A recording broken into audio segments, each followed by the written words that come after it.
So hello and welcome to what will hopefully be the first of my series of interviews.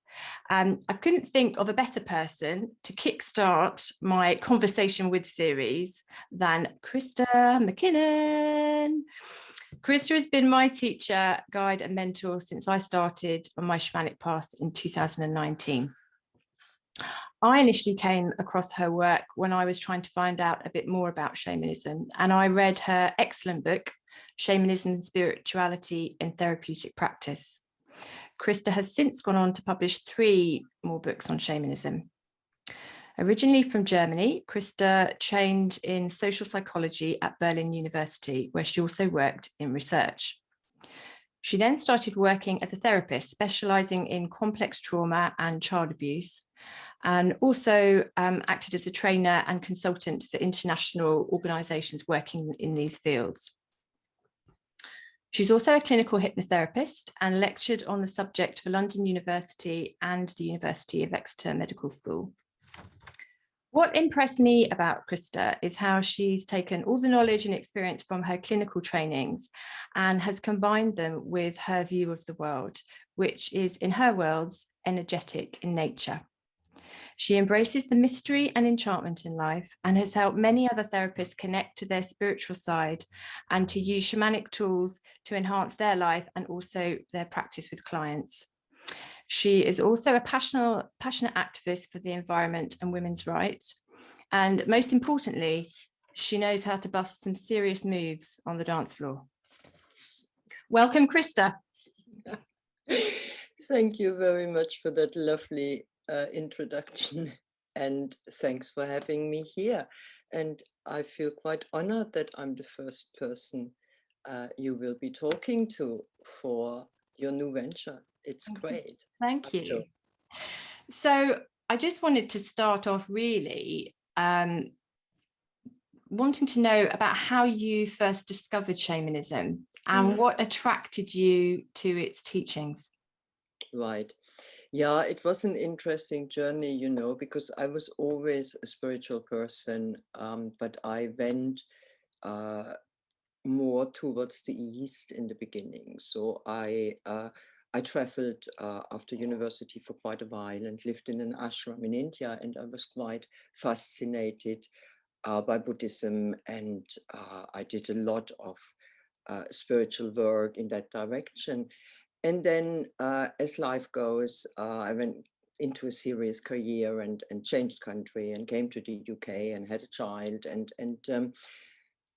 somehow there was a gap in my life because I didn't quite take the spirituality with me in the sense of it being a major part of my life. It just became a kind of sideshow, and even being quite successful and having a family, there was something was missing, and it was by sheer chance that I saw a workshop, a shamanic workshop advertised somewhere. I don't even remember where it was, in London, and I thought, I'm going there. I know very little about it, so I participate. And it was, it knocked me out. It really did, because I suddenly had this feeling of I'm coming home. And that was such a profound feeling. It wasn't a thought, you know, it hit me right into my stomach. It was just that feeling of, whoa, this is the missing piece. And I think the missing piece was not spirituality. The missing piece was the connection between the upper and the lower. It was that earth-centeredness which shamanism provided, which I had been missing. My practice was mainly Buddhist. It was mainly meditation and mainly Vipassana meditation, where emptying out and so on, but the connection to earth in a way, and to nature, and to be embedded in something that is earth-centered was the missing piece. So that's how shamanism kind of hooked me in a way. Yeah, I think that was sort of attracted me as well, actually. Mm. And so then you did that workshop, and obviously was quite inspired by the teachings. Yeah. What then happened with, I mean, obviously you've got a lot of experience now. Did you do some sign up to do some training, or what happened next? How did you progress with that? Yeah, I did sign up for some training, and me being me, I'm going big usually quite quickly. So I did 1 or 2 more workshops somewhere, and then I discovered John Perkins. And John Perkins in the US, he ran something at the time, it was in the 90s, called Dream Change Coalition, and he worked with the Shuar in Ecuador and with the bird people up in the Andes. And so I decided that I'm going to America. So I went to America, did a training with John Perkins. John Perkins is the guy who wrote Confessions of an Economic Hitman. He's really quite a famous teacher, and I got on with him quite well. He later on endorsed my first book. So he worked with the Shuar in Ecuador and with the bird people in the Andes, and I was fascinated by the bird people, really. They were very unknown at the time. They were very isolated still up there high in the Andes. And I asked if I could do a training, an apprenticeship with them. Now, remember, I was also a mother and I had a career, so I kind of squeezed it in, and I went to Ecuador a year or 2 later. I don't remember, about a year later, and I trained with the bird people. And again, it was a real eye opener. Lots of things opened my eyes, but mainly the way they lived. They were very famous healers, indigenous healers in the area, and people came to them all day and all night, and no matter who showed up and what they brought, whether they brought an egg or $100, they were seen. That was the one thing which really impressed me. And the other thing was that everything was shared. Before they did the ceremony, they shared some food with spirit. When they brought food back down from the mountain, from their work up in the mountain, it was given to the village. They had such a connection over generation after generation after generation of shamans, of healers in a way, with the mountains around them and the nature around them, and all of their herbs came from nature, all from that area, all of their waters came from there. So I learned there really this very deep connection these people have, which we have lost. Yeah, yeah. So that was the major first training I did, and then I did lots more with lots more of smaller. I worked with Sandra Ingerman. I learned from her quite a bit. As I said, John Perkins was quite influential in my life. Annie Spencer here, from in the UK. I learned a lot about ceremony from Annie. I did almost a year training with her. That was shamanism for women, Yeah. and so on. So a lot of smaller stuff, but the major kickstart was Ecuador. I later on went to, and then I stopped, went to Mongolia and got quite a bit of insight there from a completely different angle. But it all comes down in the end to the same stuff, because it's all basically nature and spirit connected. And I was interested about that, whether you felt that the experiences that you had or what you saw with the medicine men or women in Ecuador was similar to the Mongolian, or whether, there are certain things that you could recognize as being shamanic. Yeah, and it is really the connection to spirit, but it's a very concrete connection. You know, it is a lived experience, and it is all the time. It's just such a deep connection they have.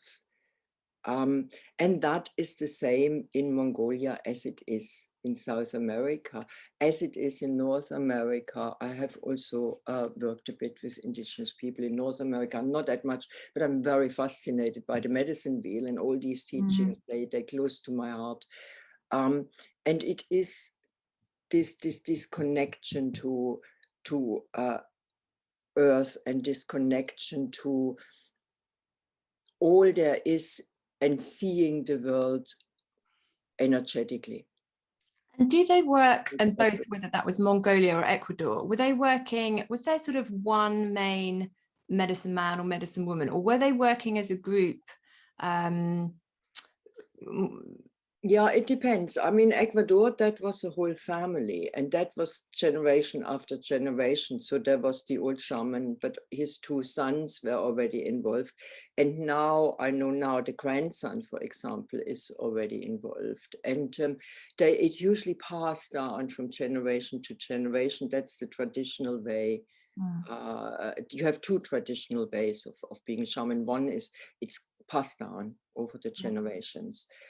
So you come from a line of medicine people, or you really go through a profound initiation crisis. So you have a calling, and the calling is usually quite strong.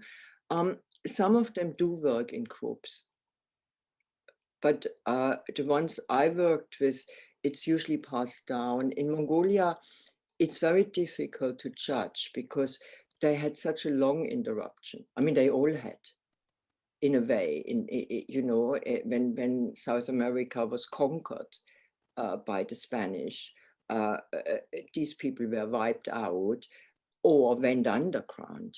Yeah. And the same happened, of course, in Mongolia and in Russia.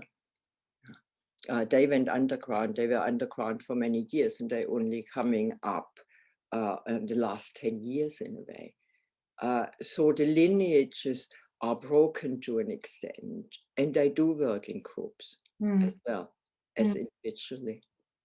Okay.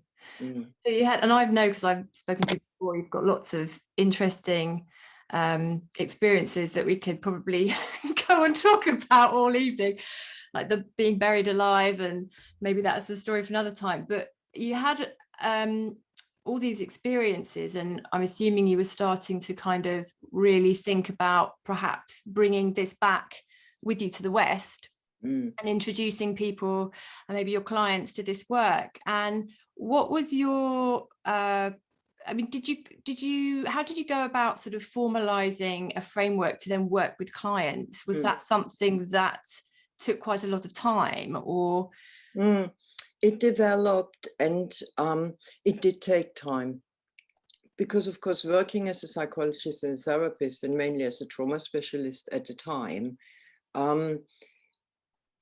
I kind of had already understood that the framework we are using with clients here in the West, with therapy clients, is too narrow. Okay, there are a few exceptions. We have transpersonal therapy, for example, whose framework is wider, but I felt the framework is too narrow, and I had felt that before. And also that we are, especially if you work with complex and real tough trauma, that this narrow framework almost doesn't give people a chance to recover. Because there's certain stuff, this is so horrendous, you know, that it's very difficult to work just within person-centered and intrapsychically without putting it into a much bigger framework. So what interested me is kind of how can we use those ancient earth-centered, long-term developed tools, which are thousands and years old, and their view of the world, and bring into that our modern knowledge and experience from modern therapy or modern psychology, in Western psychology, because the Western psyche is different from a tribal psyche. And the Western psyche needs different approaches. And for me, what was interesting was how can we connect those two? That was kind of what developed bit by bit. So I started to bring it in bit by bit, and I kind of felt highly courageous at the time, or I had to overcome quite a lot of insecurity and feelings. Oh my God, they will see me as this freak. You must imagine that was in the 1990s. Now nobody would kind of. What was the reaction to some of your professional colleagues? What did you get the reaction that you feared, or were people interested? And both. I think I think I might have said that to you before. What really helped me a lot is that I was a serious professional. Yeah. You know, that I had a certain reputation. So they couldn't just declare me to be this airy-fairy crazy person. That helped. It really did help. And also people were interested. You know, they didn't necessarily think I should bring that into my therapeutic sessions, but they were definitely interested. It was just about the time when people became more interested in the earth-centeredness and became more interested in people started to understand that what we have discovered in the last 50, 60, 70 or 80 years is not the alpha and the omega, that there is so much more, you know, which has been explored for thousands of years. And that kind of wisdom shouldn't just be negated. So people began to understand that. And it was a difficult thing. Well, it's brave. It is brave, I think. And yeah, I think we all want to be respected in our fields and not seem like a crazy person. Yeah, absolutely. But obviously people were interested because you've been running workshops for therapists for how many years now? Long time. Forever. For a long time. I think at least 15, 20 years, 15 years, definitely. But it still took me time, you know. I still split the two areas quite a bit, you know. So I run workshops on the side here, but my major focus was still professional. And it took really, I would think it took a major illness for me to really say, actually, where do I want to go? And it was a heart failure, and that was forgot actually when it was, but about 12, 13 years ago. It's a bit like your own initiation. Yeah, and that's exactly, and that's when I completely shifted. That's, you know, as you know, that's times when you have to ask yourself, where do I want to go with my life? And it brought back to me one of the shamans in Ecuador. When I was there, we interpreted dreams in the morning. He asked us to bring our dreams in. So I brought my dream in, and he just looked at me and he said, you are a shaman in your blood and you refuse to take the power. And if you don't, it will kill you slowly. And that was in the 90s. So that was quite a while back, well, late 90s. And I've never forgotten it, because at one point you need to take your power. And it is also about power. It is about what are you destined to do? And for me, it took a major illness to ask myself that question again. And then I dropped everything in a way with psychology, and very quickly, just like that. And I sat down then after that and wrote the first book about shamanism therapy. And then I never looked back, you know. But I wish sometimes that, and I keep saying that to people, don't get to that point where you really have to get majorly ill and get a major knock before you do what you really feel is what you should do, what is deep in you, you know. And do you think, and you probably sort of answered this already, really, with your own, with what attracted you to shamanism yourself in the first place, but do you have an idea or a sense with therapists and people coming to your workshops, what do you think they're looking for? What is it that, what is it that people are looking for? Is it this connection? And I think personally it is the widening of, it is to become all they can be. And that sounds really big, because of course it's not conscious at that moment in time, but it is. We all have that niggling little voice in one form or another, which says, wait a second, there is more, we could be more, there is something which is more. And I feel this is what attracts people to workshops and courses like that. It is this expansion. It is about expansion and about becoming all that we can be. And we can only become all that we can be if we connect as much as possible with all there is. Yeah, so it's a consciousness thing in the end. And how do you sort of personally, so you were saying, you know, when you were with the tribes, obviously in a tribal situation, they have a very different way of life to what we have in the West, and that they, you know, they sort of, they live shamanism really. It is life for them. It's embodied in everything that they do. Are there things that you personally do on a sort of daily or regular basis that, whether that's something ritualistic or any kind of practices that you do that help keep you connected to the bigger picture?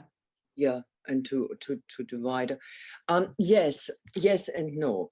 I mean, I'm really not the best example here. What I'm doing daily, and I do daily something. I do a morning ritual. I do a little ceremony every morning, and I do that religiously. I do it every morning. I never miss. I never miss something. So I never miss a day, really. And if I need to rush out, I set my alarm earlier, or I do it when I come back. And in the evening, if I can, I try to get a gratitude ceremony in. Now that is more irregular, but the morning one I do, and I just greet all the four directions. I express gratitude. It's mainly gratitude. I send blessings out. And I rarely ask for something for myself. I mean, it's sometimes I add something, but usually it is gratitude, which I'm sending out, and blessings. I do journeying for myself, but not on a regular basis. I meditate. I still meditate. I still use Buddhist meditation. I would think maybe 3 times a week, also not every day. And then, you know, what I find, which is quite interesting, because I'm running so many different things and very simple stuff as well, like the drumming a week ago in the global drumming we did, and I got together with some friends in Plymouth and we drummed. That nurtures me as well and keeps that connection going. Yeah. Yes, other people. Well, it's then the community, isn't it? Which is why I wanted to do this, actually, to kind of connect people, and then you inspire other people to do things.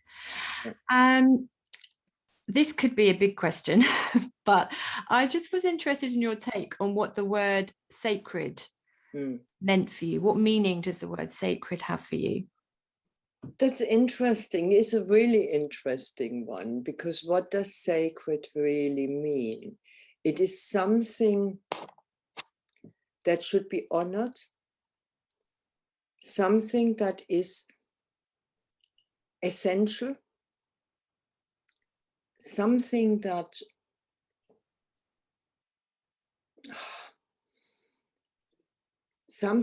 goes beyond the mundane and ordinary. Yeah, something that is beyond our ordinary kind of get up, go to work, go to sleep, watch some TV, fall in love, fall out of love, have some children. Yeah, this what we usually experience as life. And then there has to be something more. And I think there's something more, which if we attach it to fall in love and fall out of love and go to work and wake up and eat and go to bed, if we attach it to all of that, makes all of that sacred. Yeah. So for me, I think the sacred is a quality that could be inherent in absolutely everything if we allow it to enter our consciousness. Nicely put. Yeah, and you cannot help understanding it if you look at nature. You know, there is something beyond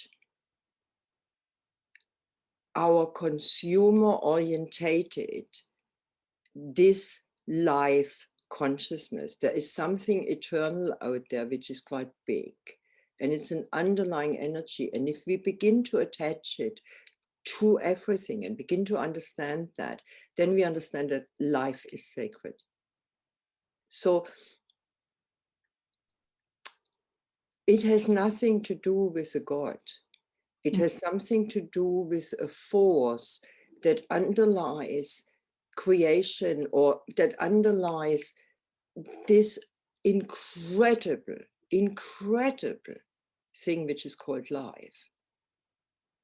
It's unbelievably beautiful and unbelievably stunning and unbelievably unexplainable.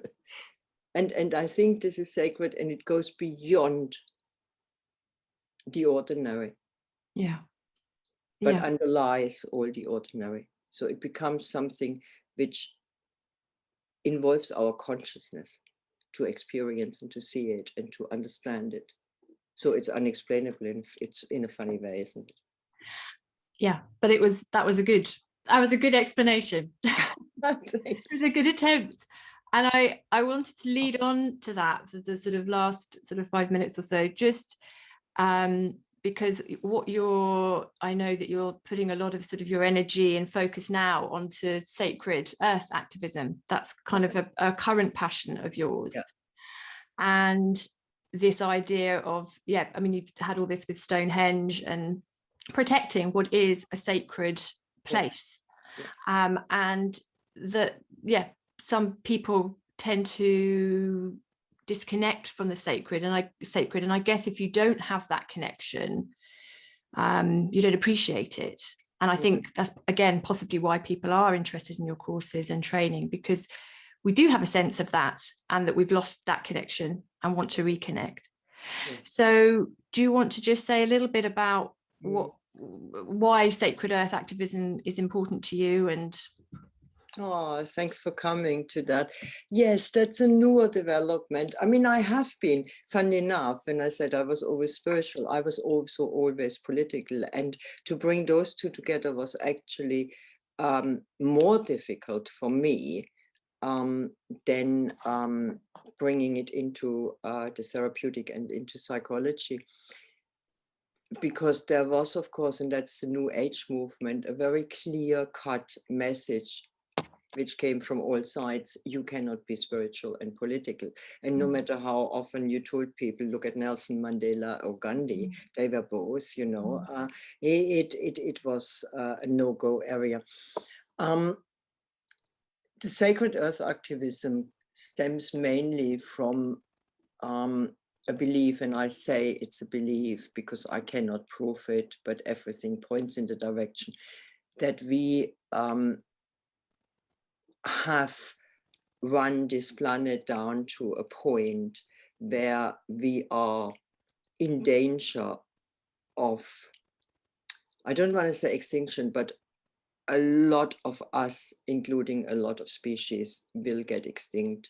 This is not just climate change. There's pollution, the way we have used up our resources, the unequal distribution of the wealth. If you think about it, Joe, we are an amazing species. The wealth, what we have created is unreal, but it is in the hands of very, very few.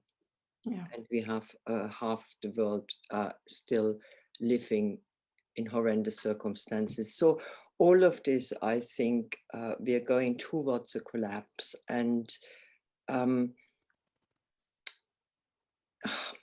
now, I would need to go deeper into energy fields. You see, there are, of course, energy fields involved. And if you look at what has been done, and I'm just coming to Stonehenge only now, what has been done to the sacred sites all over the world is appalling. We have basically used energy fields which have been quite charged with light and with honor and with celebration and ceremony and sacred. And we have mined them and we have built cities on them and so on. And there's a real worldwide fight at the moment going on to save the remaining sacred sites. And this goes from Australia to North America. There is a big movement. Why do we need to save them? Because basically we need to begin to understand that sacred places were there long before Christianity, Islam, Buddhism, and Hinduism and Judaism came into place. And for many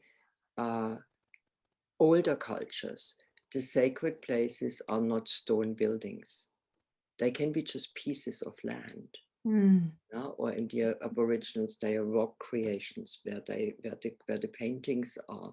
And there is mile after mile after mile, and the mining companies are allowed to blow the things up because it's not a church. Yeah. Because it's not a temple. So these sacred places hold a lot of good energy, and they reconnect us with something which is much deeper. And a friend of mine said once, just coming back to the sacred, a very young friend, she's only in her 30s, but she's very wise. And she said, sacred means it's something beyond human use and beyond human consumption. And I think why I'm into activism is that I feel this thing is collapsing. It has to collapse. We can't go on like this with growth and consumerism. But if we just have yet another, call it a change, without bringing in the sacred and without bringing in a deeper connection to the earth and a deeper connection to that which really matters again, then we just have a change and we will have the same old under a different disguise. Yeah. So I feel now that in a very small way, if we can bring more of the earth-centered spiritual into the change movements, be that into the protests against HS2, or be it into Extinction Rebellion, or be it into Black Lives Matters, or be it whatever movements are there. What we do at Sacred Earth Activism, we bring that element in, with prayer, with ceremony, when we started with Stonehenge, working with the camp there and the resistance movement, the first step we did, we went to Stonehenge and we asked the earth what it wants. And quite a few times people went there, you know, and they went onto the burial mounds and they asked and listened. And so the campaign developed from there. And it's also bringing that honoring and respect for that there is wisdom out there which is bigger than the human mind. Yeah. But which can be heard and experienced by the human mind if we begin to listen and to look for it. Absolutely. So this, I think, is what Sacred Earth Activism is. So it is activism, it is political activism, but it comes from a different angle. But listening, and I think from the work that I do as an osteopath, listening is the basis of therapy. Whether that's listening to the person, listening to the body, listening to the land, listening to communities, you know, that's where it starts, doesn't it? Absolutely. Yeah. Absolutely. And it's kind of, you know that, and I know that, because that's where it starts, isn't it? But we completely forget when we look at the whole human development, we don't listen. No, we impose. Yeah, we impose our ideas or what we do. Yeah. All the time. And on a funny level, we are so aware of it because we accuse our politicians constantly of not listening. But we don't listen either. No? And I think that is a big step, is to just start to listen again to nature. But that's a nice point. I could talk to you forever about all of this stuff, but we are going to start to wrap it up a bit now. But I think that's a really nice thing to end on, and a point that people can take away, whether they are interested in shamanism and starting on a path, or just want to kind of connect to themselves a little bit more, is it starts with listening, and maybe listening to yourself a bit more. And that could be a practice that you have, a spiritual practice, so to speak, of daily just creating a quiet space and listening and see what comes through. Absolutely. I couldn't agree with you more, because we don't even listen to ourselves anymore. No. We get lost in the busyness. Yeah. And it is about listening again. And I mean, in a way, it's listening and then beginning to discern, you know, what is important to me. Yes. And then what is important for the community, and how can I bring that together? Yeah. And that's the art, you know, filtering the white noise and hearing, the sound of what you need to hear. Yeah. Absolutely. And I think, and then having the courage to follow it. And that's a process in itself, isn't it? Yeah. As you know, and as I know. Yeah. Yeah. It's just, and that develops over time, and you start walking a path and things do unfold, and sometimes you stumble. So what? Get up and dance. Get up and dance. Get up and dance. Absolutely. I mean, this is another thing about shamanism, of course, which there is one, it's called ecstasy, and it is this idea of that life is beautiful, you know, and enjoyable, and that we should dance and sing and drum and be together as groups and just celebrate it. Yeah, it sounds good to me. Sounds good to me too. Christa, we're going to leave it there. Thank you so much. It's always a pleasure talking to you. And as I said, I could speak to you for longer, but we'll leave it there. And thank you so much for your time and your company. Oh, you are so welcome, Jo. You really are. It's because I find it a pleasure to speak to you, even you didn't get a chance to talk much. No, I'm listening. Because you're listening. You know I'm a talker. Thank you very much for inviting me. And yes, and hey, you and I will stay in touch, won't we? We will. Thank you. Thank you. Thank you very much.